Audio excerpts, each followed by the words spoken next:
Hi friends, welcome to my channel. First time ನನ್ನ channel ನೋಡ್ತೀರಿ, subscribe ಮಾಡ್ಕೊಳ್ಳಿ friends. ಇದು ಬಂದುಬಿಟ್ಟು ಕಟ್ ವರ್ಕ್ ಡಿಸೈನ್ ಇರುವಂಥ ಬ್ಲೌಸ್ನ ಯಾವ ರೀತಿ ಸ್ಟಿಚಿಂಗ್ ಮಾಡೋದು ಅಂತ ನೋಡೋಣ ಬನ್ನಿ. ಇದರ ಕಟ್ ವರ್ಕ್ ಇರೋದನ್ನು ತುಂಬಾ ಬಿಗಿನರ್ಸ್ಗೆ ತುಂಬಾ ಕಷ್ಟ ಅನಿಸುತ್ತೆ. ಯಾವ ರೀತಿ ಸ್ಟಿಚ್ ಮಾಡೋದು, ಮೂಲಲೆಲ್ಲ ಯಾವ ರೀತಿ ಮಾಡೋದು ಅನ್ನೋದು ಕನ್ಫ್ಯೂಸ್ ಇರುತ್ತೆ. ಮೊದಲನೇದಾಗಿ ಶೋಲ್ಡರು ಎರಡೂ ಕರೆಕ್ಟಾಗಿದೆ ಅಂತ ಫಸ್ಟ್ ಚೆಕ್ ಮಾಡ್ಕೊಳ್ಳಿ. ನಾನು ಎರಡೂ ಚೆಕ್ ಮಾಡಿದೆ, ಎರಡೂ ಕರೆಕ್ಟಾಗಿದೆ.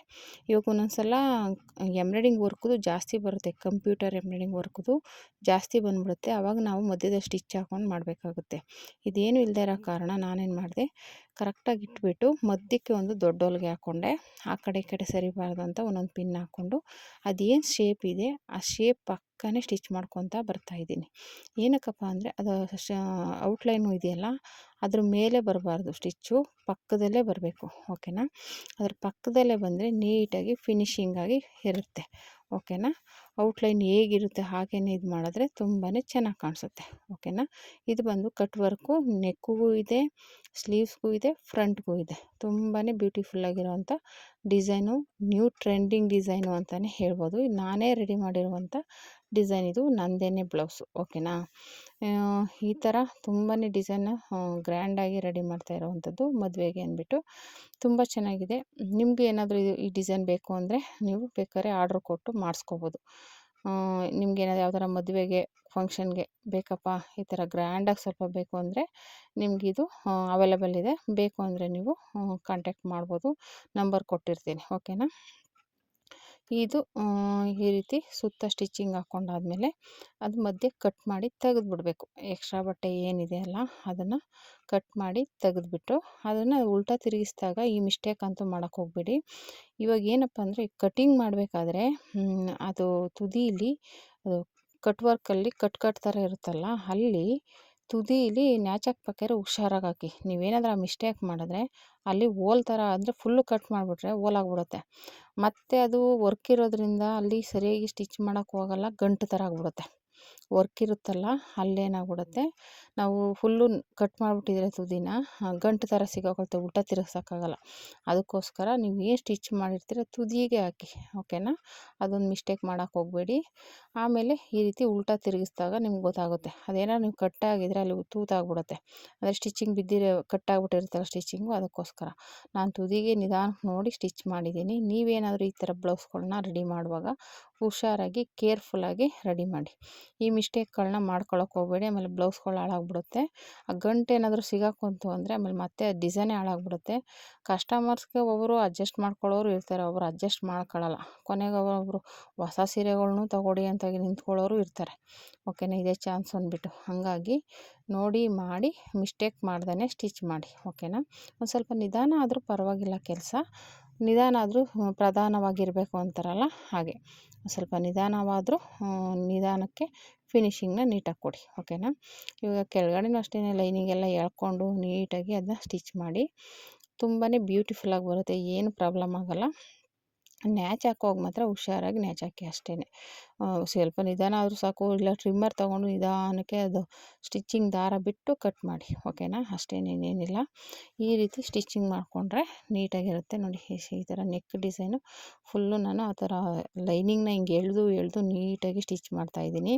ಇಲ್ಲಾಂದರೆ ಏನಾಗ್ಬಿಡುತ್ತೆ ಅಂದರೆ ಲೈನಿಂಗು ಆ ಲೈನಿಂಗ್ ಬಟ್ಟೆ ಮೇಲೆ ಬಂದುಬಿಡುತ್ತೆ. ನಾವು ಕೆಳಗಡೆ ಎಳೆದಿಲ್ಲ ಅಂದರೆ ಮೇಲೆ ಸಿಗಾಕೊಂಡಂಗೆ ಆಗ್ಬಿಡುತ್ತೆ. ಅದಕ್ಕೋಸ್ಕರ ಲೈನಿಂಗ್ ಬಟ್ಟೆನ ಕೆಳಗೆ ಎಳ್ಕೊಬೇಕು. ಆವಾಗ ಅದು ಮೇಲ್ಗಡೆ ಫಿನಿಶಿಂಗ್ ಬರುತ್ತೆ, ಅದು ಔಟ್ಲೈನ್ ಏನಿರುತ್ತೆ ಅದು ಫಿನಿಶಿಂಗ್ ಬರುತ್ತೆ. ಓಕೆನಾ? ಇದು ಕಂಪ್ಯೂಟರ್ ಎಂಬ್ರಾಯ್ಡಿಂಗ್ ವರ್ಕ್ ಡಿಸೈನು ಅಂತ ಹೇಳ್ಬೋದು. ಇವಾಗ ಕೆಳಗಡೆ ಲೈನು ನೀಟಾಗಿ ಸ್ಟಿಚ್ ಹಾಕ್ಕೊಂಬಿಡೋಣ. ಓಕೆನಾ? ಕೆಳಗಡೆ ಆಮೇಲೆ ಇನ್ನೊಂದು ಏನಪ್ಪ ಅಂದರೆ ಸುತ್ತ ಸ್ಟಿಚ್ ಹಾಕ್ಕೊಳ್ಳಿ. ಸುತ್ತ ಸ್ಟಿಚ್ ಹಾಕ್ಕೊಂಡು ಅದು ಎಕ್ಸ್ಟ್ರಾ ಬಟ್ಟೆ ಕಟ್ ಮಾಡಿದ್ರೆ ನಿಮಗೆ ಬ್ಯಾಕ್ ಪೀಸ್ ರೆಡಿ ಆಗುತ್ತೆ. ಒಂದು ಮತ್ತು ಡಾಟ್ ಹಿಡಿಬೇಕು.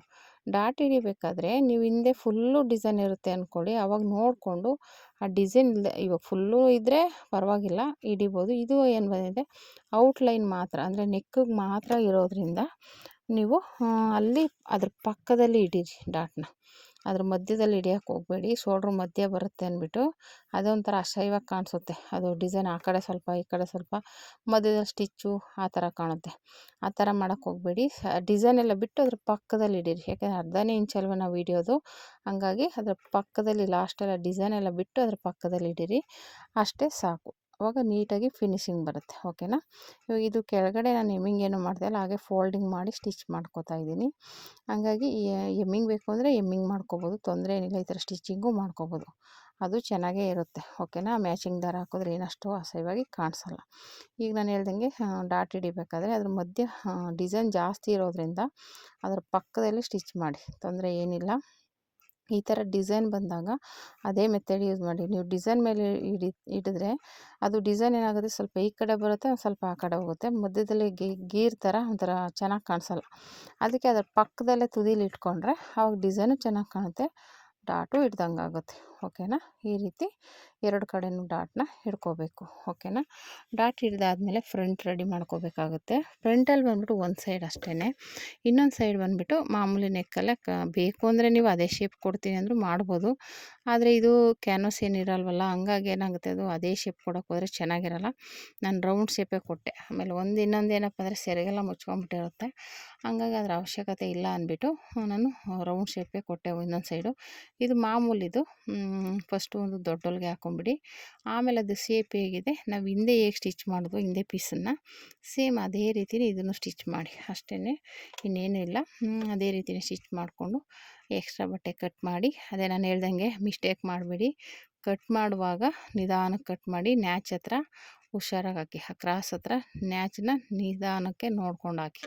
ಓಕೆನಾ. ಕತ್ರಿಲಾಗಿಲ್ಲ ಅಂದರೆ ಟ್ರಿಮ್ಮರ್ ಇಟ್ಕೊಂಡು ಟ್ರಿಮ್ಮರಲ್ಲಿ ಹಾಕಿ. ಓಕೆನಾ. ಈ ರೀತಿ ಆದಮೇಲೆ ಮತ್ತೆ ಅದನ್ನು ಉಲ್ಟಾ ತಿರುಗಿಸ್ಬಿಡಿ, ಲೈನಿಂಗನ್ನು ಉಲ್ಟಿ ತಿರುಗಿಸ್ಬಿಟ್ಟು ನಿಧಾನಕ್ಕೆ ಸ್ಟಿಚ್ ಮಾಡಿ ಸುತ್ತ ಸ್ಟಿಚ್ ಹಾಕ್ಕೊಬಿಡಿ.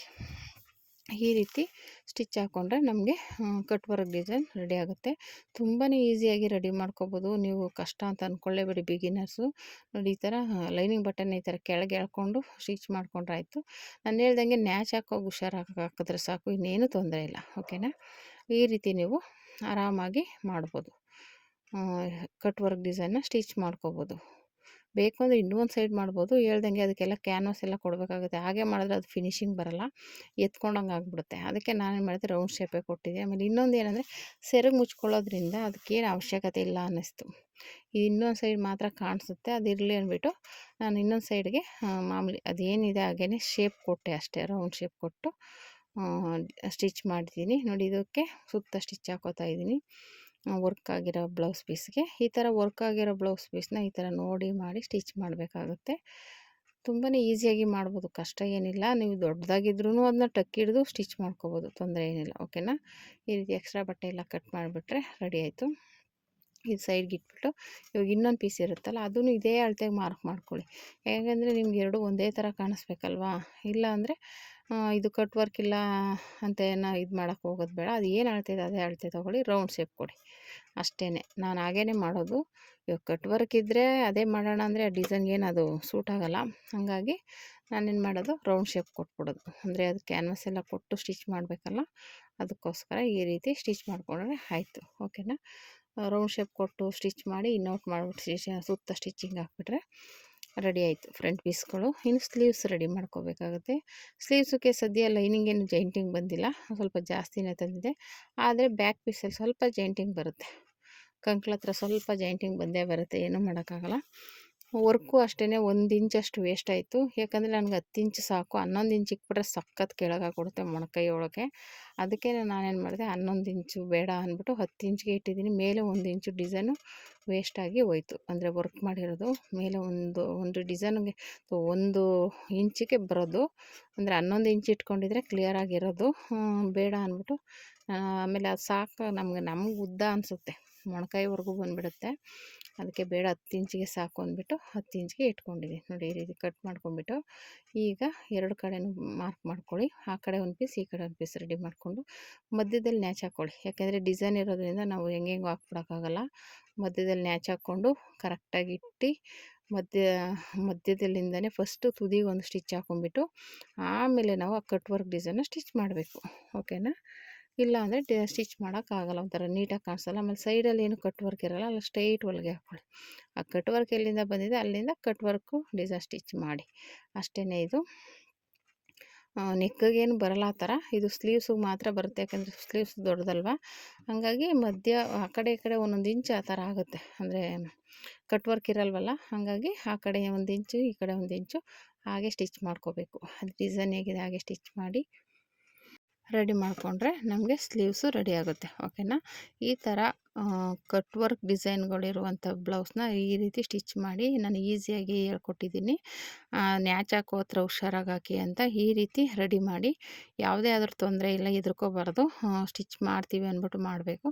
ಅದೇ ತಾಳ್ಮೆಯಿಂದ ಮಾಡಿ, ಗಾಬರಿ ಪಟ್ಕೊಂಡು ಕಟ್ ಮಾಡೋದು, ವೇಸ್ಟ್ ಮಾಡೋದು, ಆಮೇಲೆ ಎಲ್ಲೆಲ್ಲೋ ನ್ಯಾಚ್ ಹಾಕೋದು ಫುಲ್ಲು ನ್ಯಾಚ್ ಹಾಕ್ಬಿಡೋದು, ಆಮೇಲೆ ಅದನ್ನು ಜೈಂಟ್ ಮಾಡೋಕ್ಕೆ ಹೋಗೋದು, ಅವೆಲ್ಲ ಮಾಡೋಕ್ಕೆ ಹೋಗ್ಬೇಡಿ. ಅವಾಗೇನಾಗುತ್ತೆ, ಅಲ್ಲಿ ಗಂಟು ಥರ ಆಗ್ಬಿಡುತ್ತೆ. ಯಾಕಂದರೆ ಔಟ್ಲೈನ್ ಇರುತ್ತಲ್ಲ, ನೀವು ಅಲ್ಲಿ ಮತ್ತೆ ಸ್ಟಿಚ್ ಮಾಡಿ ಜಾಯಿಂಟ್ ಮಾಡೋಕ್ಕೆ ಹೋದರೆ ಔಟ್ಲೈನ್ ಎಗರೋಗಿರುತ್ತೆ. ಆವಾಗ ಸ್ಟಿಚಿಂಗ್ ನೀಟಾಗಿ ಕೂತ್ಕೊಳ್ಳಲ್ಲ, ಉಲ್ಟಾ ತಿರುಗಿಸ್ದಾಗ ನೀಟಾಗಿ ಕೂತ್ಕೊಳ್ಳಲ್ಲ, ಓಪನ್ ಆಗಿಬಿಡುತ್ತೆ, ಇಲ್ಲ ಗಟ್ಟಿಯಾಗುತ್ತೆ ಗಂಟು ಥರ.